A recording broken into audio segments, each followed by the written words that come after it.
ओम दुंग दुर्गाय नमः। जय माता दी दोस्तों, माता रानी की कृपा सदा सर्वदा आप सभी पर बनी रहे। आज हम इस वीडियो में नवरात्रि की एक पौराणिक कथा सुनते हैं। एक बार बृहस्पति जी ने ब्रह्मा जी से सवाल किया कि चैत्र व आश्विन मास के शुक्ल पक्ष में नवरात्र का व्रत और उत्सव क्यों मनाया जाता है? इस व्रत का क्या फल है? इसे किस प्रकार करना उचित है? पहले इस व्रत को किसने किया? बृहस्पति जी के इस सवाल के जवाब में ब्रह्मा जी ने कहा कि हे बृहस्पति, प्राणियों के हित की इच्छा से तुमने बहुत अच्छा प्रश्न किया। जो मनुष्य मनोरथ पूर्ण करने वाली दुर्गा, महादेव, सूर्य, नारायण का ध्यान करते हैं वे मनुष्य धन्य हैं। यह नवरात्र व्रत संपूर्ण कामनाओं को पूर्ण करने वाला है। इसके करने से पुत्र की कामना करने वाले को पुत्र मिलता है, धन की लालसा करने वाले को धन, विद्या की चाहना करने वाले को विद्या, सुख की इच्छा करने वाले को सुख मिलता है। इस व्रत को करने से रोगी मनुष्य के रोग दूर हो जाते हैं, मनुष्य की संपूर्ण विपत्ति दूर होती है, घर में समृद्धि की वृद्धि होती है, समस्त पापों से छुटकारा मिल जाता है, मन का मनोरथ सिद्ध हो जाता है। ब्रह्मा जी के अनुसार जो मनुष्य इस नवरात्र व्रत को नहीं करता वे अनेक दुखों को भोगता है और कष्ट व रोगों से पीड़ित हो जाता है। यदि मनुष्य पूरे दिन का व्रत नहीं रख पाता तो एक समय भोजन ग्रहण कर सकता है और नवरात्र व्रत की कथा श्रवण करे। हे बृहस्पति, जिसने पहले इस महाव्रत को किया वह कथा मैं तुम्हें सुनाता हूँ, तुम ध्यान पूर्वक होकर सुनो। इस प्रकार ब्रह्मा जी का वचन सुनकर बृहस्पति जी बोले कि हे ब्राह्मण, मनुष्य का कल्याण करने वाले इस व्रत के इतिहास को मेरे लिए कहो। मैं ध्यान पूर्वक होकर सुन रहा हूँ। आपकी शरण में आए हुए मुझ पर कृपा करो। ब्रह्मा जी बोले, प्राचीन काल में मनोहर नगर में पिठत नाम का एक अनाथ ब्राह्मण रहता था। वह भगवती दुर्गा का भक्त था। उसके संपूर्ण सद्गुणों से युक्त सुमति नाम की एक अत्यंत सुंदरी कन्या उत्पन्न हुई। वह कन्या सुमति अपने पिता के घर बाल्यकाल में अपनी सहेलियों के साथ क्रीड़ा करती हुई इस प्रकार बढ़ने लगी जैसे शुक्ल पक्ष में चंद्रमा की कला बढ़ती है। उसका पिता प्रतिदिन जब माँ दुर्गा की पूजा कर होम किया करता वह उस समय नियम से वहां उपस्थित रहती। एक दिन सुमति अपनी सखियों के साथ खेल में लग गई और भगवती के पूजन में उपस्थित नहीं हुई। उसके पिता को पुत्री की ऐसी असावधानी देखकर क्रोध आया और वह पुत्री से कहने लगा, अरे दुष्ट पुत्री, आज तूने भगवती के पूजन नहीं किया, इस कारण मैं किसी कुष्ठ रोगी या गरीब मनुष्य के साथ तेरा विवाह कर दूंगा। पिता का ऐसा वचन सुन सुमति को बड़ा दुख हुआ और पिता से कहने लगी, हे पिताजी, मैं आपकी ही कन्या हूँ, सब तरह से आपके अधीन हूँ, जैसी आपकी इच्छा हो वैसा ही करना। राजा से, कुष्ठी से, दरिद्र से अथवा जिसके साथ चाहो मेरा विवाह कर देना, पर होगा वही जो मेरे भाग्य में लिखा हो।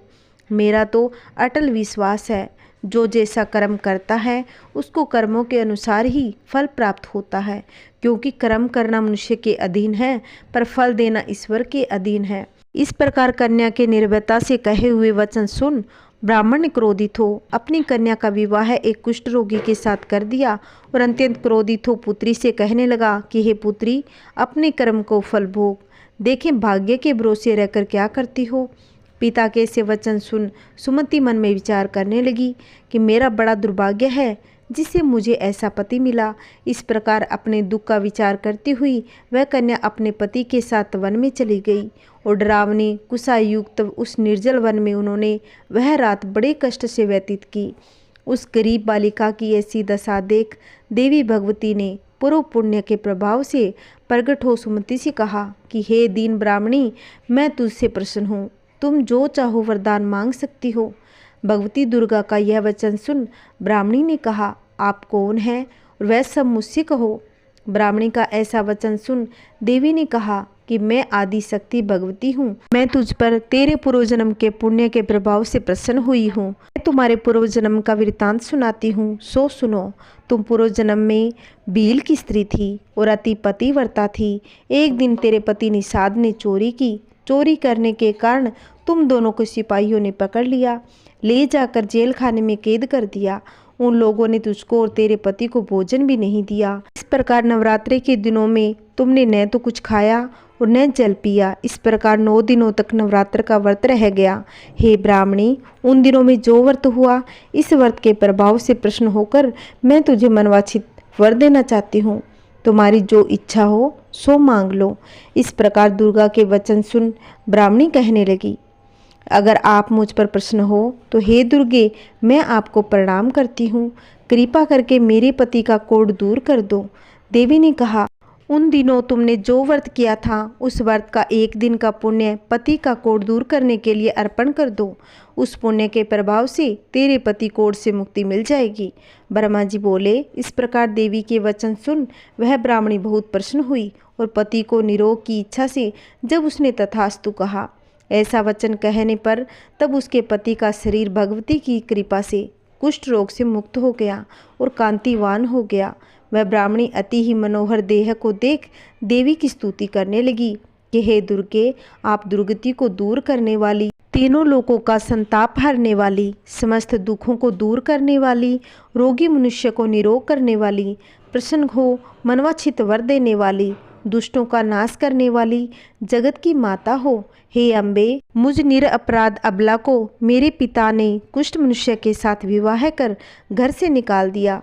पिता से तिरस्कार निर्जन वन में विचर रही हूँ। आपने मेरा इस विपदा से उद्धार किया।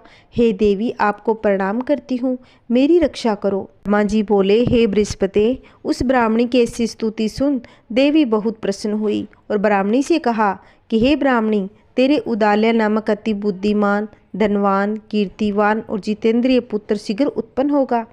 ऐसा वर प्रदान कर देवी ने ब्राह्मणी से फिर कहा कि हे ब्राह्मणी, जो कुछ तेरी इच्छा हो मांग सकती हो।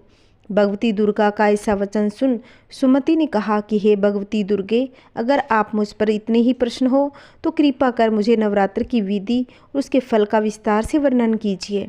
इस प्रकार ब्राह्मणी के वचन सुन दुर्गा ने कहा कि हे ब्राह्मणी, मैं तुझे संपूर्ण पापों को दूर करने वाले नवरात्र व्रत की विधि बतलाती हूँ, जिसको सुनने से मोक्ष की प्राप्ति होती है। आश्विन मास के शुक्ल पक्ष की प्रतिपदा से लेकर 9 दिन तक विधि पूर्वक व्रत करें। यदि दिन भर का व्रत न रख सकें तो एक समय भोजन ग्रहण करें। विद्वान ब्राह्मणों से पूछकर घट स्थापना करें और वाटिका बनाकर उसको प्रतिदिन जल से सिंचे। महाकाली, महालक्ष्मी, महासरस्वती देवी की मूर्तियां स्थापित कर उनकी नित्य विधि सहित पूजा करें। पुष्पों से विधि पूर्वक अर्घ्य दें। बिजोरा के फल से अर्घ्य देने के रूप की प्राप्ति होती है। जायफल से अर्घ्य देने से कीर्ति, दाख से अर्घ्य देने से कार्य की सिद्धि होती है, आंवले से अर्घ्य देने से सुख की प्राप्ति होती है, केले से अर्घ्य देने से आभूषण की प्राप्ति होती है। इस प्रकार पुष्पों और फलों से अर्घ्य देकर व्रत समाप्त होने पर 9वें दिन यथाविधि हवन करें। खांड, घी, गेहूँ, शहद, जौ, तिल, विलभ, नारियल, दाख और कंदम आदि से हवन करें। गेहूँ से होम करने से लक्ष्मी की प्राप्ति होती है। खीर एवं चंपा के पुष्पों से धन की और बेल के पत्तों से तेज व सुख की प्राप्ति होती है। आंवले से कीर्ति और केले से पुत्र की, कमल से राज सम्मान की, दाखों से संपदा की प्राप्ति होती है। खांड, घी, नारियल, शहद, जौ और तिल तथा फलों से होम करने से मनवांछित वस्तु की प्राप्ति होती है। व्रत करने वाला मनुष्य इस विधि विधान से होम और आचार्य को अत्यंत नम्रता के साथ प्रणाम करे। यज्ञ की सिद्धि के लिए उसे दक्षिणा दे। इस प्रकार बताई हुई विधि के अनुसार जो व्यक्ति व्रत करता है उसके सब मनोरथ सिद्ध हो जाते हैं। तनिक भी संदेह नहीं, इस 9 दिनों में जो कुछ दान आदि किया जाता है उसका करोड़ों गुना फल मिलता है। इस नवरात्र व्रत के अश्वमेध यज्ञ का फल मिलता है। हे ब्राह्मणी, इस संपूर्ण कामनाओं को पूर्ण करने वाले उत्तम व्रत को तीर्थ, मंदिर अथवा घर में विधि के अनुसार करें। ब्रह्मा जी बोले, हे बृहस्पति, इस प्रकार ब्राह्मणी को व्रत की विधि और फल बताकर देवी अंतर्ध्यान हो गई। जो मनुष्य या स्त्री इस व्रत को भक्ति पूर्वक करता है इस लोक में सुख प्राप्त कर अंत में दुर्लभ मोक्ष को प्राप्त कर लेता है। हे बृहस्पति, यह दुर्लभ व्रत का महात्म्य जो मैंने तुम्हें बताया, यह सुन बृहस्पति जी आनंद से प्रफुल्लित हो गए और ब्रह्मा जी से कहने लगे कि हे ब्रह्मा, आपने मुझ पर अति कृपा की जो मुझे इस नवरात्र का महात्म्य मुझे सुनाया। ब्रह्मा जी बोले कि हे बृहस्पति, यह देवी भगवती शक्ति संपूर्ण लोकों का पालन करने वाली है। इस महादेवी के प्रभाव को कौन जान सकता है। बोलो देवी माँ की जय। या देवी सर्वभूतेषु शक्तिरूपेण संस्थिता नमस्तस्यै नमस्तस्यै नमस्तस्यै नमो नमः। जय माता दी। अगर आपको मेरी कहानी अच्छी लगी हो तो प्लीज़ वीडियो को ज़्यादा से ज़्यादा शेयर करें और लाइक करना ना भूलें और कमेंट में जय माता दी अवश्य लिखें और प्लीज़ मेरे चैनल को सब्सक्राइब करें जिससे आने वाली वीडियो की नोटिफिकेशन आपको मिलती रहे। जय माता दी। ओम नमः शिवाय। जय श्री कृष्णा। राधे राधे।